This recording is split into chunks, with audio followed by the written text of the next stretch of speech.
ನಗರಿ ಬೆಳಗಾವಿ ಜಿಲ್ಲೆಗೂ ಕೋವಿಡ್ ಮಹಾಮಾರಿ ವಕ್ಕರಿಸಿದೆ. ಬೆಳಗಾವಿ ನಗರದ 25 ವರ್ಷದ ಗರ್ಭಿಣಿಗೆ ಕೊರೋನಾ ಸೋಂಕು ದೃಢವಾಗಿದೆ. ಬೇರೆ ಬೇರೆ ಕಾರಣದಿಂದ ಬಳಲ್ತಾ ಇದ್ದ ಗರ್ಭಿಣಿಗೆ ಕೋವಿಡ್ ಸೋಂಕು ಕಾಣಿಸಿಕೊಂಡಿದೆ. ಸದ್ಯ ಬೆಳಗಾವಿಯ ಖಾಸಗಿ ಆಸ್ಪತ್ರೆಯಲ್ಲಿ ಗರ್ಭಿಣಿಗೆ ಚಿಕಿತ್ಸೆ ನೀಡಲಾಗಿದೆ. ಇನ್ನು ಕೋವಿಡ್ ವ್ಯಾಪಕವಾಗಿ ಹಬ್ತಾ ಇರುವ ಹಿನ್ನೆಲೆ ಜಿಲ್ಲಾ ಆಸ್ಪತ್ರೆಗಳಿಗೆ ಸನ್ನದ್ಧಗೊಳ್ಳುವಂತೆ ರಾಜ್ಯ ಸರ್ಕಾರ ಸೂಚಿಸಿದ್ದು, ಸರ್ಕಾರಿ ಆಸ್ಪತ್ರೆಗಳಲ್ಲಿ ತಲಾ 5 ಬೆಡ್ ಮೀಸಲು ಇಟ್ಟಿರುವುದಾಗಿ ಡಿಎಚ್ಒ ಡಾಕ್ಟರ್ ಈಶ್ವರ ಗಡಾದಿ ಮಾಹಿತಿ ನೀಡಿದ್ದಾರೆ.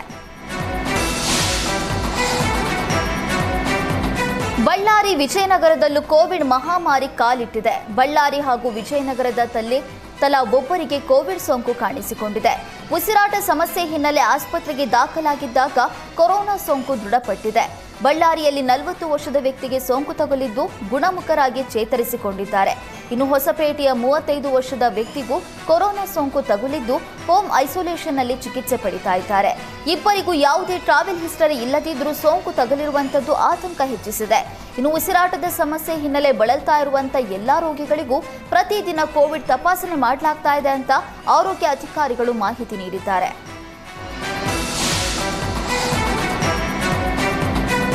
ರಾಜ್ಯದಲ್ಲಿ ಕೋವಿಡ್ ಹೆಚ್ಚಳವಾದ ಬೆನ್ನಲ್ಲೇ ಸಿಎಂ ಸಿದ್ದರಾಮಯ್ಯ ಮಾಸ್ಕ್ ಧರಿಸಿ ಜನರ ಅಹವಾಲು ಸ್ವೀಕರಿಸಿದ್ದಾರೆ. ಮೈಸೂರಿನ ತಮ್ಮ ನಿವಾಸದ ಎದುರು ಸಿಎಂ ಜನತಾ ದರ್ಶನ ನಡೆಸಿದ್ದು, ಈ ವೇಳೆ ಮಾಸ್ಕ್ ಧರಿಸಿ ಬಂದಿದ್ದಾರೆ. ಜನರ ಬಳಿ ಖುದ್ದಾಗಿ ತೆರಳಿ ಅಹವಾಲು ಸ್ವೀಕರಿಸಿದ ಸಿಎಂ ಮಾಸ್ಕ್ ಧರಿಸಿಯೇ ಜನರೊಂದಿಗೆ ವ್ಯವಹರಿಸಿದ್ದಾರೆ. ರಾಜ್ಯದಲ್ಲಿ ಕೋವಿಡ್ ಸೋಂಕು ಆರ್ಭಟ ಬೆನ್ನಲ್ಲೇ ಸಿಎಂ ಮಾಸ್ಕ್ ಧರಿಸುವ ಮೂಲಕ ಜನರಲ್ಲಿ ಜಾಗೃತಿ ಮೂಡಿಸಿದ್ದಾರೆ. ರಾಜ್ಯದಲ್ಲಿ ಕೋವಿಡ್ ಸಂಖ್ಯೆ ಹೆಚ್ಚಳ ಬಗ್ಗೆ ಆರೋಗ್ಯ ಸಚಿವ ದಿನೇಶ್ ಗುಂಡೂರಾವ್ ಪ್ರತಿಕ್ರಿಯೆ ನೀಡಿದ್ದಾರೆ.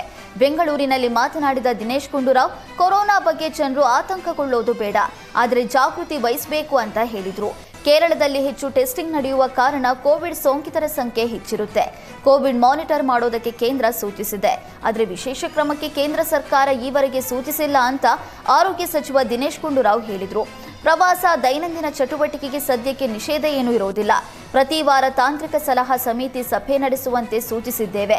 ಬಾಣಂತಿಯರು, ಮಕ್ಕಳಿಗೆ ಮಾಸ್ಕ್ ಕಡ್ಡಾಯಗೊಳಿಸಿದ್ದು, ಅನುಮಾನ ಇರುವವರು ಕೋವಿಡ್ ಟೆಸ್ಟ್ ಮಾಡಿಸಿಕೊಳ್ಬೇಕು ಅಂತ ದಿನೇಶ್ ಗುಂಡೂರಾವ್ ಹೇಳಿದರು.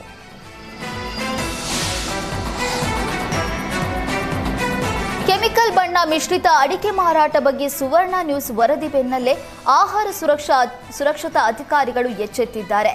ಗದಗ ಬೆಟಗೇರಿಯ ಗಣೇಶ್ ಬಡಾವಣೆಯ ಅಡಿಕೆ ಕಲರ್ ಮಿಕ್ಸಿಂಗ್ ಅಡ್ಡೆ ಮೇಲೆ ಆಹಾರ ಸುರಕ್ಷತಾ ಅಧಿಕಾರಿಗಳು ದಾಳಿ ನಡೆಸಿದ್ದಾರೆ. ಗೋದಾಮಿನಲ್ಲಿದ್ದ ಅಡಿಕೆ ಮಾದರಿ ಸಂಗ್ರಹಿಸಿರುವ ಅಧಿಕಾರಿಗಳು ಗುಣಮಟ್ಟ ಪರೀಕ್ಷೆಗಾಗಿ ಲ್ಯಾಬ್ಗೆ ಕಳಿಸಿದ್ದಾರೆ. ಲ್ಯಾಬ್ ರಿಪೋರ್ಟ್ ಬಂದ ಬಳಿಕ ಕಲರ್ ಮಿಕ್ಸಿಂಗ್ ನಡೆದಿದ್ದೇ ಆದರೆ ಕ್ರಮ ಕೈಗೊಳ್ಳುವುದಾಗಿ ಅಧಿಕಾರಿಗಳು ಹೇಳಿದ್ದಾರೆ.